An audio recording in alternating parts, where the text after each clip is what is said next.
मित्रांनो, MPSC target चॅनलमध्ये तुमचं सर्वांचं खूप खूप स्वागत आहे। आज आपण बघत आहोत महाराष्ट्र जिओग्राफी, त्यामधील टॉपिक बघत आहोत हवामान, आणि हे आहेत 21,000 प्रश्नसंच लोकसेवा पब्लिकेशन्सचे। तर विद्यार्थी मित्रांनो, लढण्याशिवाय पर्याय नाही आणि धैर्याने लढणारा माणूस जिंकतोच, म्हणूनच लढूया, जिंकूया, बाकी तर आपण नंतर बघणारच आहोत। आणि 1 जूनला तुमची कंबाईन आहे, त्या परीक्षेसाठी तुम्हाला खूप खूप शुभेच्छा। जिद्दीने पेपर सोडवा, ताकदीने पेपर सोडवा। आपण PYQs वाचलेले आहेत, बघितलेले आहेत, घाबरायचं अजिबात नाही आणि व्यवस्थित पद्धतीने प्रश्न वाचायचा। लॉजिकने सुटत असतील तर लॉजिकने सॉल्व करायचे आणि अजिबात न घाबरता क्वेश्चन पेपरला सामोरे जायचे। आणि 100च्या 100 क्वेश्चन आधी बघून घ्यायचे। 1-2 मिनिट तुम्ही लागत असेल तर जाऊ द्यायचा तेवढा वेळ, परंतु व्यवस्थित आधी प्रश्नपत्रिका बघा। आपल्याला कोणते कोणते प्रश्न सुटणार आहेत, कोणते कोणते टॉपिक्स आपल्याला ओळखीचे वाटत आहेत, ते सगळं बघून घ्यायचं। त्यानंतर डिसाईड करायचं की किती प्रश्न आपण सॉल्व करायचे आणि किती नाही ते। नाहीतर तुम्ही घरूनच ठरवून जाल की मला यावेळी 80 आणि 90च प्रश्न सॉल्व करायचे, असं करू नका। व्यवस्थित प्रश्न बघा, कारण प्रश्न पत्रिकेवरच आपलं डिसाईड होणार आहे की आपल्याला किती प्रश्न सॉल्व करायचे आहेत आणि किती प्रश्न आपले सुटणार आहेत। त्यामुळे व्यवस्थित पद्धतीने प्रश्न सॉल्व करा आणि पुढील एक्झामसाठी तुम्हाला खूप खूप शुभेच्छा। बेस्ट ऑफ लक। आणि आपण बघत आहोत हवामान, हे टॉपिक बघत आहोत, त्यावरील प्रश्न बघत आहोत। त्यामुळे हवामानाविषयी थोडीशी माहिती सांगते आहे। तर महाराष्ट्रात सर्वाधिक पाऊस प्रतिरोध प्रकारचा पडतो। जगात व भारतातही प्रतिरोध प्रकारचाच पाऊस सर्वाधिक पडत असतो। आणि महाराष्ट्रात दिवसातील सर्वाधिक तापमान दुपारी 2 ते 3 दरम्यान असते। आणि विदर्भातील हवामान विषम प्रकारचे आहे, तसेच वार्षिक तापमान कक्षा जास्त असते। कोकणातील हवामान सम प्रकारचे आहे, वार्षिक तापमान कक्ष कमी असते। आणि कोकण मध्ये कसं असतं वातावरण, उष्ण, सम, दमट असं कोकणात आहे, तर सह्याद्रीमध्ये आर्द्र व थंड आहे। तर मध्यम पठारावर कसं आहे, तर उष्ण, विषम आणि कोरडे आहे। राज्यात डिसेंबर महिन्यात दैनिक तापमान कक्षा जास्त असते, तर जुलैमध्ये कमी असते। महाराष्ट्राचे हवामान उष्णकटिबंधीय मोसमी प्रकारचे आहे। कसे आहेत? उष्णकटिबंधीय मोसमी प्रकारचे आहे महाराष्ट्राचे हवामान। आणि महाराष्ट्राच्या हवामानावर खालील घटकांचा परिणाम होतो। तर कोणते कोणते घटक आहेत ते? भौगोलिक स्थान व अक्षवृत्तीय विस्तार, प्राकृतिक रचना, अरबी समुद्राचा किनारा, समुद्र सपाटीपासूनची उंची, मोसमी वारे, सह्याद्री पर्वत आणि समुद्रापासूनचे अंतर, या घटकांचा महाराष्ट्राच्या हवामानावर परिणाम होत असतो। तर थोडक्यात आपण थोडीशी माहिती बघितली आहे हवामानाबद्दल।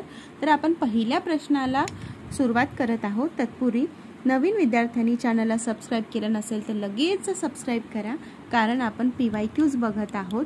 तर या आधीची सिरीज सुद्धा तुम्हाला कशी वाटली ते मला कमेंट सेक्शनमध्ये नक्की सांगा। 1 जूनचा पेपर तुमचा नक्कीच खूप चांगला जाणार आहे, कारण आपण PYQs तशाच प्रकारचे बघितलेले आहेत। कोणताच प्रश्न आपल्या डोळ्याखालून गेला नाही असं झालेलं नाही आहे। त्यामुळे हा टॉपिक भूगोल विषय, महाराष्ट्राचा भूगोल, उद्या सगळे टॉपिक्स पडून जातील। सगळे तुम्ही काय म्हणतात स्पीड वाढवून व्हिडिओ बघू शकता। चॅनलला सबस्क्राईब करा आणि व्हिडिओ आवडत असल्यास व्हिडिओला लाईक करा आणि जास्तीत जास्त विद्यार्थ्यांपर्यंत हा व्हिडिओ शेअर करा। धन्यवाद। पहिला प्रश्न बघत आहोत। स्तंभ 1 मध्ये कोपेन यांच्या वर्गीकरणावर आधारित महाराष्ट्राचे हवामान प्रकार दिलेले आहेत व स्तंभ 2 मध्ये जिल्ह्याचे गट दिलेले आहेत। जोड्या जुळवायच्या आहेत आणि योग्य पर्याय त्याचा निवडायचा आहे। राज्यसेवा मुख्य जानेवारी 2024चा हा प्रश्न आहे। तर AM दिलेला आहे, BSH आणि AW हवामानाचे प्रकार आहेत ते। आणि स्तंभ 2 मध्ये काय दिले आहेत, तर जिल्हे दिलेले आहेत। तर AM हे परभणी, अमरावती, वाशिम आणि हिंगोली। BSH काय आहे, अहमदनगर, धुळे, जळगाव आणि सोलापूर। AW रायगड, रत्नागिरी, सिंधुदुर्ग। प्रश्न क्रमांक 2, पर्याय क्रमांक 2 त्याचं अचूक उत्तर आहे. प्रश्न क्रमांक 2 बघत आहोत. सह्याद्रीच्या पूर्वेकडील उताराचा भाग कोणत्या नावाने ओळखला जातो? सह्याद्रीच्या पूर्वेकडील उताराचा भाग कोणत्या नावाने ओळखला जातो? गटकला विचारलेला हा प्रश्न आहे. तर मावळ. सह्याद्रीच्या पूर्वेकडील उताराचा भाग हा मावळ नावाने ओळखला जातो. प्रश्न क्रमांक 3 भारतीय हवामानशास्त्र विभागाने महाराष्ट्र राज्याच्या संदर्भात केलेल्या पुढील विधानांपैकी कोणते विधाने बरोबर आहेत? अ. कोकण, मध्य महाराष्ट्र, मराठवाडा व विदर्भ असे महाराष्ट्राचे 4 हवामान उपविभागीय आहेत.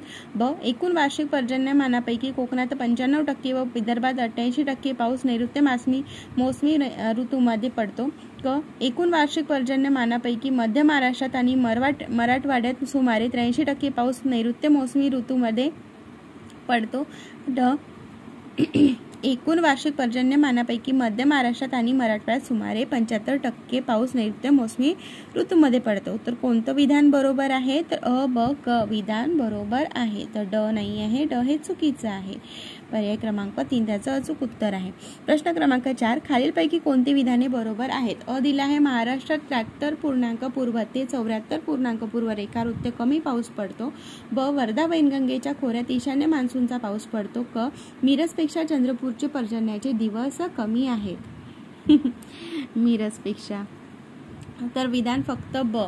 वर्धा वैनगंगेच्या खोऱ्यात ईशान्य मान्सूनचा पाऊस पडतो. कोणता पडतो? ईशान्य मान्सून वाऱ्यापासून आपल्या पाऊस पडतो वर्धा वैनगंगेच्या खोऱ्यामध्ये. पर्याय क्रमांक 3 अचूक उत्तर आहे. प्रश्न क्रमांक 5 बघत आहोत. जोड्या जुळवायच्या यादी दिली आहेत. प्रादेशिक विभाग दिले आहे आणि त्यांचे वार्षिक पर्जन्य सेंटीमीटर दिलेले आहे. सरासरी असतात ते. तर कोकण विभागामध्ये 287 सर्वात जास्त, बघा असं दिसलं ना, सर्वात जास्त कोकण विभागामध्येच पाऊस पडत असतो. आणि मध्य महाराष्ट्रामध्ये 92, मध्य महाराष्ट्रात कमीच राहणार. मराठवाड्यामध्ये कसा पडतो? मध्य महाराष्ट्रामध्ये 92, मराठवाड्यामध्ये 77 आणि विदर्भात सर्वात जास्त परत 100% पाऊस पडत असतो विदर्भामध्ये. प्रश्न क्रमांक 6 बघत आहोत. या प्रदेशांना दुष्काळी प्रदेश म्हणून ओळखतात कारण हा प्रदेश सह्याद्री पर्वताच्या पूर्वेस वसलेला आहे. येथे वार्षिक 100 ते 200 सेंटीमीटर पाऊस पडतो. मराठवाडा व खानदेश यांचा जास्तीत जास्त प्रदेशांचा यात समावेश होतो. हा भाग नैऋत्य मोसमी वाऱ्याच्या पर्जन्य छायेच्या प्रदेशात येतो. दुष्काळी प्रदेश म्हणून कोण आहे? सगळ्यांनाच माहिती. याचं उत्तर माहिती आहे का तुम्हाला? याचं उत्तर ABCD येतात त्याचं. हा प्रदेश सह्याद्री पर्वताच्या पूर्वेस वसला आहे. येथे वार्षिक 100 ते 200 सेंटीमीटर पाऊस पडतो. आणि बी नाही, पाऊस कमी पडतो. तेव्हाच तर ते दुष्काळी म्हणून ओळखले जातात ना. मराठवाडा आणि डी. हे कसं राहणार आहे? पर्याय क्रमांक 2. प्रश्न क्रमांक 7 डॅश हे दक्षिण कोकणातील जास्त पावसाचे ठिकाण आहे. कोणते दक्षिण कोकणातील जास्त पावसाचे ठिकाण म्हटलं तर आंबोलीत सर्वात जास्त पाऊस पडतो. प्रश्न क्रमांक 8 1 इंच वायुभार म्हणजे किती? 3.1 इंच 34 मिलीबार होतात. 3 नाही होत तर 34 मिलीबार होतात. 1 इंच वायुभार म्हणजे 34 मिलीबार होतात. 34. जोड्या जुळवा. चक्रीवादळ आणि वर्ष दिलेले आहेत.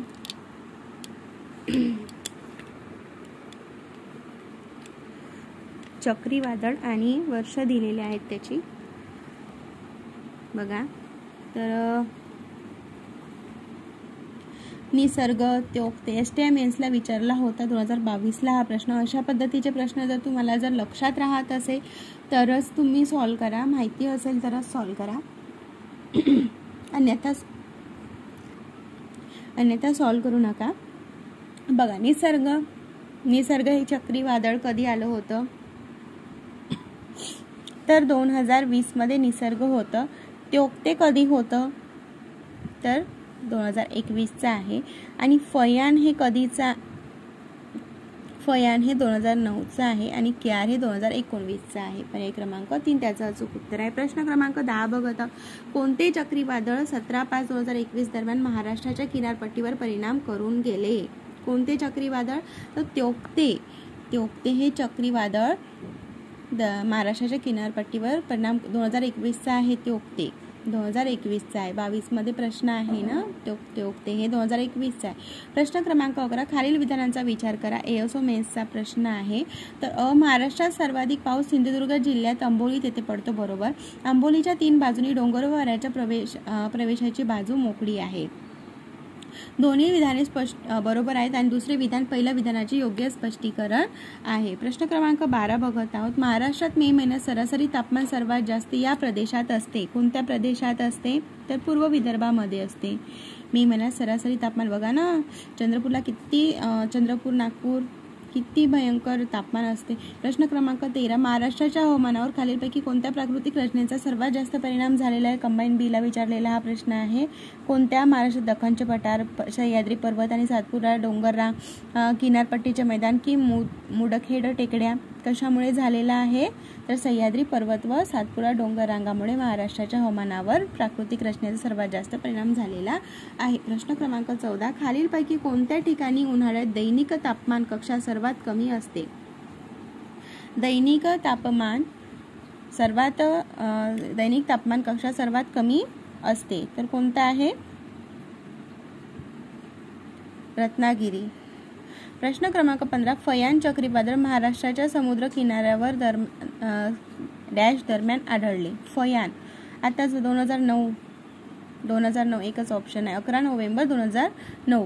प्रश्न क्रमांक 16, 16/5/2018 ते 21/5/2018 दरम्यान कोणते चक्रीवादळ अरबी समुद्रावर तयार झाले होते? एएसओ मेन्सला हा विचारलेला प्रश्न आहे. कोणते चक्रीवादळ तयार झाले होते? तर सागर नावाचे चक्रीवादळ तयार झाले होते 16/5/2018 ते 21/5/2018 दरम्यान. प्रश्न क्रमांक 17, 26 जुलै 2005 या दिवशी एक दिवसात सर्वात जास्त 944 मिमी पाऊस पडण्याची नोंद या ठिकाणी झाली. 2022चा हा प्रश्न आहे. तर मुंबई येथे. प्रश्न क्रमांक 18, कोकणात एप्रिल मे महिन्यात सायंकाळी पडणाऱ्या पावसाला काय म्हणतात? तर आम्रसरी म्हणतात. प्रश्न क्रमांक 19, खालीलपैकी कोणत्या ठिकाणाची तापमान कक्षा सर्वात कमी असते? तर कोणत्या ठिकाणाची? नागपूर, बीड, सोलापूर, मुंबई. तर मुंबईची तापमान कक्षा सर्वात कमी असते. 20 प्रश्न क्रमांक, कोणत्या वर्षी पानशेत धरण फुटल्याने पुणे शहरात महापूर आला होता? तर कधी? तर 1961 साली. प्रश्न क्रमांक 21, खालीलपैकी कोणत्या जिल्ह्याच्या गरजेपेक्षा जास्त पाऊस आणि तपकिरी तांबड्या मृदा विभागात समावेश होतो? गडचिरोली. तांबडी मृदा कुठे आहे? भंडारा, गडचिरोली, रत्नागिरी की चंद्रपूर? रत्नागिरी. काय त्याचं अचूक उत्तर? भंडारा, गडचिरोली आणि चंद्रपूरमध्ये तपकिरी तांबड्या मृदा विभागात समावेश होतो. प्रश्न क्रमांक 22 बघत आहोत. महाराष्ट्रात नैऋत्य मान्सूनच्या दोन्ही शाखांमुळे प्रामुख्याने येथे पाऊस पडतो. कुठे पाऊस पडत असतो? विदर्भामध्ये पाऊस पडतो. कुठे? पर्याय क्रमांक 3 विदर्भामध्ये पाऊस पडत असतो. प्रश्न क्रमांक 23, खालीलपैकी महाराष्ट्रातील स्थळांचा वार्षिक पर्जन्यमानानुसार अचूक उतरता क्रम कोणता आहे? कंबाईन गटकपूर्व 2021चा हा प्रश्न आहे. तर वार्षिक पर्जन्यमानानुसार उतरता क्रम आपल्याला विचारलेला आहे. तर कोणता आहे? अंबोली, महाबळेश्वर, माथेरान, लोणावळा. लोणावळ्यामध्ये सर्वात जास्त, त्याच्यानंतर माथेरान, त्याच्यानंतर महाबळेश्वर आणि अंबोली. तर त्याच्यामुळे उतरता क्रम लावायचा आपल्याला. तर अंबोली, महाबळेश्वर आणि माथेरान, लोणावळा. प्रश्न क्रमांक 24, GT त्रिवार्था यांच्या हवामान वर्गीकरणानुसार पश्चिम किनारपट्टीवरील मैदानी भाग आणि त्रिपुरा राज्यात खालीलपैकी कोणत्या प्रकारचे हवामान आहे? तर कोणत्या प्रकारचे? उष्ण कटिबंधीय पावसाळी मान्सून हवामान. बघा, अशा पद्धतीचं जर ब्रॅकेटमध्ये जर आन्सर असेल किंवा जास्ती माहिती असेल तर हे त्याचं अचूक उत्तर असतं. अशी सुद्धा तुम्ही ट्रिक वापरू शकता. प्रश्न क्रमांक 25 बघत आहोत. महाराष्ट्रात नैऋत्य मोसमी वाऱ्यापासून मिळणाऱ्या पावसाची टक्केवारी खालीलपैकी किती आहे? तर किती आहे त्याची? 85%. कंबाईन बीला विचारलेला हा प्रश्न होता. प्रश्न क्रमांक 26 बघत आहोत. खालील विधाने बघायची आहे. तंतुमय मेघ हे भूपृष्ठापासून 200 मीटरच्या खाली निर्माण होतात. ब, स्तरमेघ हे जास्त उंचीवरील मेघ आहेत. आणि क, कोकणातील पर्जन्य हे आरोह प्रकारचे आहे. तर विधान कोणते कोणते बरोबर आहेत? तर तंतुमय मेघ हे भूपृष्ठापासून 200 मीटरच्या खाली निर्माण होतात. बरोबर. आणि स्तरमेघ हे जास्त उंचीवरील मेघ आहेत का? हो, बरोबर. आणि कोकणातील पर्जन्य हे आरोह प्रकारचे आहेत का? नाही, आरोह प्रकारचे नाही आहेत. तर विधान कोणते कोणते बरोबर आहे, तर विधान अ आणि ब बरोबर आहे, क चुकीचा आहे. प्रश्न क्रमांक 27 खालील विधाने पहा. कंबाईन बी ला विचारलेला हा प्रश्न आहे. अ मावळ भाग पर्जन्य छायेच्या प्रदेशात येत नाही. बघा, ग्रुप सीचा पेपर हा वन लाईनर क्वेश्चन्स असतात यामध्ये, आणि कंबाईन बी ला म्हणजे ग्रुप बी ला अशा पद्धतीचे प्रश्न विचारले जातात. परंतु आपण हे प्रश्न बघणं गरजेचं आहे का? हो, कारण हे लेटेस्ट प्रश्न आहेत आणि अशा पद्धतीचे प्रश्न ग्रुप सीला सुद्धा येण्याची दाट शक्यता आहे आणि हे रिपीटेड प्रश्न आहे, त्याच्यामुळे हे सुद्धा प्रश्न बघणं आपल्याला खूप गरजेचं आहे. मावळ भाग पर्जन्य छायेच्या प्रदेशात येत नाही. मावळ क्षेत्र हवामानामुळे ओळखला जातो. कशेडी घाट पोलादपूर आणि महाबळेश्वर यांना जोडतो. तर कोणते विधान बरोबर आहे? फक्त ब विधान, मावळ क्षेत्र हवामानामुळे ओळखला जातो. प्रश्न क्रमांक 28 महाराष्ट्रातील खालील प्रदेशांच्या त्यांच्या वार्षिक सरासरी पर्जन्याच्या प्रमाणानुसार उतरत्या क्रमाने मांडणी असलेला योग्य पर्याय निवडायचा आहे. आपल्याला वार्षिक सरासरी आत्ताच बघितलं होतं. वार्षिक सरासरी सर्वप्रथम कुठे राहणार आहे? कोकणात सर्वात जास्त, त्यानंतर विदर्भात आहे, त्याच्यानंतर खानदेश आणि नंतर मग मराठवाड्यात दुष्काळच असतो, हे सगळ्यांनाच माहिती आहे. कोकणात सर्वात जास्त, त्याच्यामुळे असा सरासरी पर्जन्याचा उतरत्या क्रमाने आपल्याला मांडणी करायची आहे. प्रश्न क्रमांक 29 आहे. महाराष्ट्राच्या पर्जन्याचा नकाशा 2013-2014चा आहे आणि प्रश्न STI मुख्य 2019 ला विचारलेला आहे. बघा, महाराष्ट्रातील पर्जन्यमान दिलेले आहे आणि त्यानुसार आपल्याला योग्य पर्याय सांगायचे आहे. तर अ दिलाय 2014 नुसार महाराष्ट्राच्या मध्यवर्तीय भागात सरासरी पर्जन्यमान 0 ते 80 एवढे आहे. 2013 नुसार महाराष्ट्राच्या उत्तरेस 120 व त्यापेक्षा जास्त सरासरी पर्जन्यमान आढळते आणि धुळे, जळगाव, अमरावती येथे 2014 नुसार 120 व त्यापेक्षा जास्त पाऊस पडतो. महाराष्ट्रात 2013 पेक्षा 2014 मध्ये पावसाचे प्रमाण जास्त आहे. तर त्याचं अचूक उत्तर आहे अ व ब. अचूक उत्तर आहे पर्याय क्रमांक 3.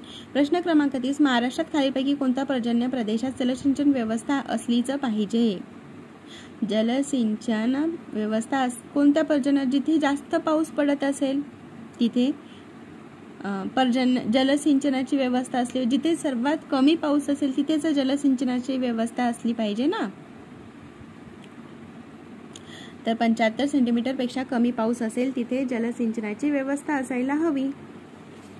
प्रश्न क्रमांक 31 महाराष्ट्राच्या हवामानावर खालीलपैकी कोणत्या घटकाचा परिणाम होतो? अ भौगोलिक स्थान व अक्षवृत्तीय विस्तार, ब मोसमी वारे, क प्राकृतिक रचना आणि ड उन्हाळ्यातील हवेची स्थिती. तर काय आहे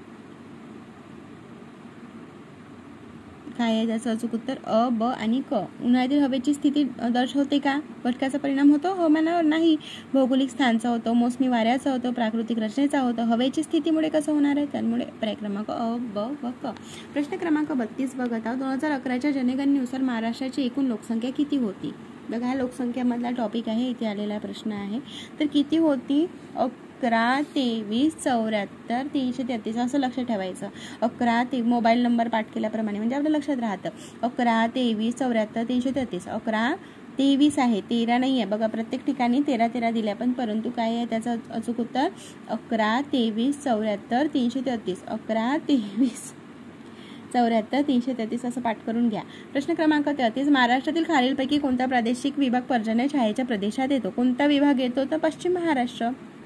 संयुक्त गट ब ला विचारलेला हा प्रश्न आहे. प्रश्न क्रमांक 34 भारतीय हवामान विभाग IMDच्या दीर्घकालीन आकडेवारीनुसार जळगाव, सोलापूर, परभणी आणि नागपूर या ठिकाणी सरासरी प्रखर सूर्यप्रकाश असतो. कोणता सूर्यप्रकाश असतो? तर 7.1 7.1 तास ते 8.3 तास प्रतिदिनच्या दरम्यान इतका बघा सूर्यप्रकाश असतो. प्रश्न क्रमांक 35 महाराष्ट्रामध्ये वातावरणाचा दाब हा जानेवारी महिन्यात किनारपट्टीवर समसमान असतो, तर उर्वरित राज्यात दाब प्रवणता ही कशी असते? जानेवारी महिन्यात किनारपट्टीवर समसमान असतो, तर उरलेल्या राज्यात उत्तर दक्षिण आणि अत्यंत दुर्लभ असते. उत्तर दक्षिण आणि अत्यंत दुर्बल असते. प्रश्न क्रमांक 36 हवामान विभाग दिलेला आहे. अतिवृष्टीचा पर्वतीय प्रदेश आणि त्याचे स्थानिक प्रदेशांचे नाव आपल्याला सांगायचे आहे. अतिवृष्टी कुठे होत असेल? तर बघा, लॉजिक सह्याद्रीमध्ये होत असेल का? आणि कोरड्या हवामानाचा विभाग म्हटलं तर काय येणार? कोरडा खानदेश येणार ना. तर काय आहे? अतिवृष्टी म्हटलं तर काय होणार? सह्याद्री. कुठे आहे? 3 एकाच ठिकाणी आहे. चला मग हे तर आपलं बरोबर आहे, बाकीचं कशाला बघायचंच नाही, पण आपण सॉल्व्ह करून घ्या. तापी खोऱ्यातील संक्रमण विभाग काय आहे? तर खानदेश आहे. आणि पूर्व विदर्भाचा मध्यम व जास्त पावसाचा विभाग म्हणून काय आहे? झाडी. झाडी, पूर्व विदर्भ, गडचिरोली. कोरड्या हवामानाचा विभाग कोणता आहे? देश. प्रश्न क्रमांक 37, महाराष्ट्रातील भूदृश्याच्या विकासात खालीलपैकी डॅश या हवामान घटकाची भूमिका महत्त्वाची आहे? तर कोणत्या पर्जन्य घटकाची पर्जन्य हवामानाची भूमिका महत्त्वाची आहे? प्रश्न क्रमांक 38 बघत आहोत. महाराष्ट्रातील प्रादेशिक वार्षिक पर्जन्यमान राज्यसेवा मुख्याला विचारलेला हा प्रश्न आहे. कोकणमध्ये सर्वात जास्त असणार 110 सेंटीमीटर कुठे आहे? तर अचं 2. पर्याय क्रमांक 1च आहे. सर्वात जास्त 110 कुठे? 287 आहे ना, इथे दिलेला आहे 287. तर पर्याय क्रमांक 4. बरं, 2 ठिकाणी आहे. त्याच्यानंतर मध्य महाराष्ट्रात 92 आहे. विदर्भामध्ये 110 आहे. आताच बघितला, हा रिपीट प्रश्न आहे. तर पर्याय क्रमांक त्याचं काय आहे? 2. कोकण सर्वात जास्त आहे, लक्षात ठेवा. मराठवाड्यामध्ये कमी आहे, 77. प्रश्न क्रमांक 39 बघत आहोत. खालील विधानांची सत्यता तपासायची. संयुक्त क पूर्व 2018 विचारलेला प्रश्न आहे. कोकणाचे हवामान हे थंड, विषम आणि कोरडे आहे. महाराष्ट्र पठाराचे हवामान हे उष्ण, सम आणि दमट आहे. कोकणाचे कसे? आताच तुम्हाला सांगितलं होतं. कोकणाचे कसे? उष्ण, सम आणि दमट आहे. उष्ण, मग विधान हे चुकीचं आहे. उष्ण, सम, दमट तर कोकणाचं आहे. आणि महाराष्ट्र पठाराचा कसा आहे? तर उष्ण, विषम आणि कोरडा आहे. उष्ण, विषम आणि कोरडा आहे. त्यामुळे पर्याय क्रमांक 2 सुद्धा काय हे चुकीचे दिलेले आहेत. बघा, कोकणाचं कसं आहे? उष्ण, सम, दमट. उसद म्हणायचं. कोकणचं उसद, सह्याद्रीचं आर्द्र थंड आणि मध्यम पठाराचं काय आहे? उष्ण, विषम आणि कोरडे. प्रश्न क्रमांक 40, खालील ठिकाणी पर्जन्याच्या दृष्टीने उतरत्या क्रमाने लावायचे आहे. पर्जन्याचे सर्वात पाऊस कुठे पडणार? सर्वात पाऊस अलिबागमध्ये पडणार आहे 1, नागपूरमध्ये 2, त्याच्यानंतर अमरावतीमध्ये आणि त्याच्यानंतर सोलापूरमध्ये. पर्याय क्रमांक 3. प्रश्न क्रमांक 41 बघत आहोत. खालील विधाने बघा. नायट्रोजन आणि ऑक्सिजन हे वातावरण स्थिर वायू आहेत. बरोबर. वातावरणामध्ये वाराजन्य धुळीचे प्रमाण 9.90% असते. नाही, कसं असणार नाही. वातावरण नायट्रोजन शोध 1772 मध्ये रुदरफोर्ड यांनी एवढं डिटेलमध्ये दिला आहे. तर हे पर्याय पॉझिटिव्ह वेने जायचं. म्हणजे विधान कोणतं? विधान अ आणि क बरोबर आहे. प्रश्न क्रमांक 42 बघत आहोत. महाराष्ट्र शासनाच्या कृषी विभागाचा दिनांक 9/11/17 आकडेवारीनुसार खालील विधानापैकी कोणत्या 2 विभागामध्ये जून 2017 ते ऑक्टोबर 2017 या कालावधीत त्या विभागाच्या सर्वसाधारण पर्जन्यमानाच्या 90% जास्त पर्जन्य झाल्याची नोंद झाली आहे? तर कुठे झालेली आहे? तर कोकण आणि नाशिक विभागामध्ये. प्रश्न क्रमांक 43, खालील विधाने पहा. महाराष्ट्राचे हवामान उष्णकटिबंधीय मोसमी प्रकारचे आहे. सप्टेंबर ते ऑक्टोबर दरम्यान महाराष्ट्रात चिनूक वाऱ्यापासून पाऊस पडतो. महाराष्ट्रात सर्वात जास्त पाऊस अंबोली येथे पडतो. बरोबर आहे. अंबोलीमध्ये सर्वात जास्त पडत असतो. तर विधान अ आणि क बरोबर आहे. ब चुकीचे आहे. प्रश्न क्रमांक 44, खालील विधाने पहा. महाराष्ट्राचे हवामान उष्णकटिबंधीय मोसमी प्रकारचे आहे. बरोबर. 1901 मध्ये मालेगाव 1.6 सेल्सिअस तापमानाची नोंद झाली होती. झाली असेल ना? झाली असेल का? माहिती नाही आपल्याला. नाही झाली. अंबोलीपेक्षा जव्हार येथे पाऊस पडतो. जव्हारमध्ये पडतो का? नाही. अंबोलीमध्ये सर्वात जास्त पडतो. तर उष्णकटिबंधीय मोसमी प्रकारचे फक्त विधान एक बरोबर आहे. प्रश्न क्रमांक 45, वाऱ्याचा वेग मोजण्यासाठी खालीलपैकी कोणत्या उपकरणाचा? बघा, हा प्रश्न रिपीट झालाय. आताच विचारला होता लेटेस्ट मध्ये. वाऱ्याचा वेग मोजण्यासाठी कोणत्या उपकरणाचा वापर करतात? तर ॲनिमोमीटर. आताच राज्यसेवेला विचारला होता प्रश्न. प्रश्न क्रमांक 46, महाराष्ट्रातील खालीलपैकी कोणत्या ठिकाणी सर्वात जास्त पाऊस पडतो? कोणत्या ठिकाणी सर्वात जास्त? आंबोलीत पडतो. प्रश्न क्रमांक 47, महाराष्ट्रातील कोकणाच्या प्रदेशात पडणाऱ्या पावसासंबंधी विधान बरोबर विचारले आहे. अ दिलेला आहे. कोकण प्रतिरोध व अभिसरण पाऊस पडतो. प्रतिरोध आपल्या महाराष्ट्रातच प्रतिरोध प्रकारचा पाऊस पडत असतो. तर कोकणात प्रतिरोध आणि अभिसरण पाऊस पडतो. कोकणात प्रतिरोध पाऊस पडतो आणि कोकणात आवर्त अभिसरण पाऊस पडतो.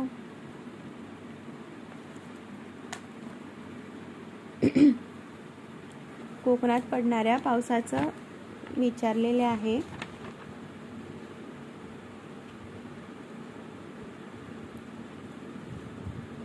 कोकणात 250 ते 1 मिनिट, याचं डिटेल मी सांगण्याचा प्रयत्न करत आहे. कोकणामध्ये प्रतिरोध प्रकारचा पाऊस पडतो संपूर्ण ठिकाणी. तर त्याचं 47 फक्त बरोबर आहे. कोकणात प्रतिरोध प्रकारचा पाऊस पडतो, बाकीचं चुकीचे आहे. कारण महाराष्ट्रातच ना प्रतिरोध प्रकारचा पाऊस पडतो महाराष्ट्रामध्ये, तर मग कोकणातच पडणार ना तो. बाकीचं प्रतिरोध अभिसरण पडतो का, अभिसरण येण्यावर ते पाऊस नाही, फक्त कोकणामध्ये प्रतिरोध प्रकारचा पाऊस पडतो. हे विधान बरोबर आहे. प्रश्न क्रमांक 48. नैऋत्य मान्सूनच्या काळात पावसात साधारण 1 वा 2 आठवडे पडणाऱ्या खंडाला मान्सून मधील खंड असे म्हणतात. खालीलपैकी कोणते कारण हे त्यासाठी बरोबर आहे? राज्यसेवेला विचारलेला हा प्रश्न आहे आणि त्याचं अचूक उत्तर आहे पाऊस घेऊन येणारे उष्णकटिबंधीय आवर्ते वारंवार निर्माण न झाल्याने आणि उत्तर भारतात मान्सून द्रोणाच्या स्थानामुळे. बरोबर आहे. दोन्ही विधाने हे बरोबर आहे. प्रश्न क्रमांक 49. खालीलपैकी महाराष्ट्रात कोणत्या जिल्ह्याच्या मुख्य भागाचा समावेश अवर्षणाचा खरीप व रब्बी कृषी हवामानाच्या विभागात होतो? कोणत्या जिल्ह्याचा रब्बी आणि कृषी हवामानाच्या विभागात समावेश होतो? तर अवर्षणाचा. तर कोणता? सोलापूर, कोल्हापूर आणि सांगली. आहे का? सोलापूर, कोल्हापूर, सांगली आहे का? नाही. कसं? अहमदनगरमध्ये पण रब्बी, अहमदनगर, सोलापूर आणि सांगली. कोल्हापूर नाही आहे. पर्याय क्रमांक अ फक्त त्याचं अचूक उत्तर आहे. म्हणजे अहमदनगर, सोलापूर आणि सांगली या ठिकाणी अवर्षणाचा खरीप व रब्बी कृषी हवामानाच्या विभागात येतो. अहमदनगर आहे, सोलापूर,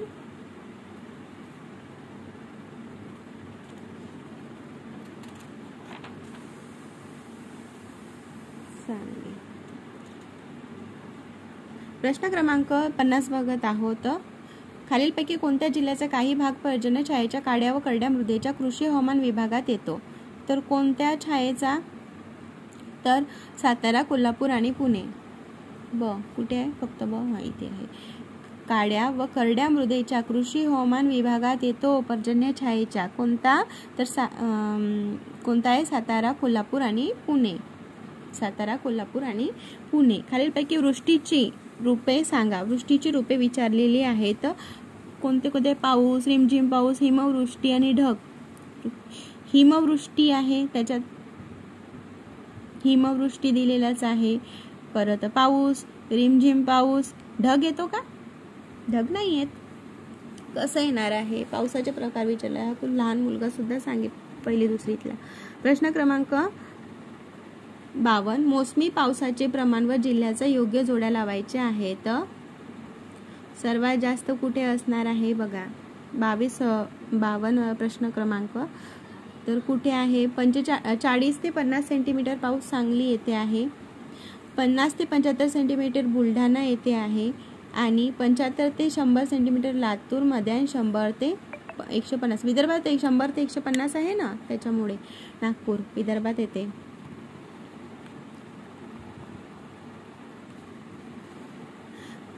प्रश्न क्रमांक 54 बघत आहोत. तर डॉक्टर त्रिवार्ते यांनी महाराष्ट्राची विभागणी 3 हवामान विभागात केली. महाराष्ट्राच्या कोणत्या प्रदेशाचा समावेश मान्सून सॅव्हाना हवामान विभागात केलेला आहे? सॅव्हाना हवामान वनसेवा विदर्भ, खानदेश, कोकण, मराठवाडा कशाचा केलेला आहे?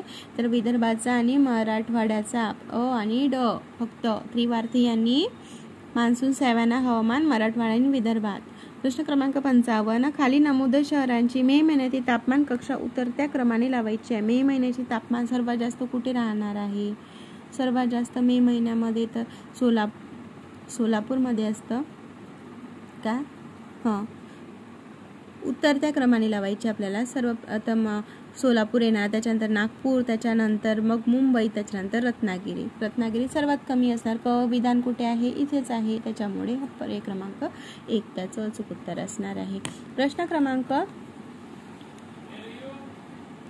अशा पद्धतीने आपण हवामान वरील मॅक्सिमम प्रश्न बघितले. रिपीटेड प्रश्न असतात, त्यामुळे व्यवस्थित पद्धतीने हा टॉपिक करून जाणे खूप गरजेचे. थँक्यू.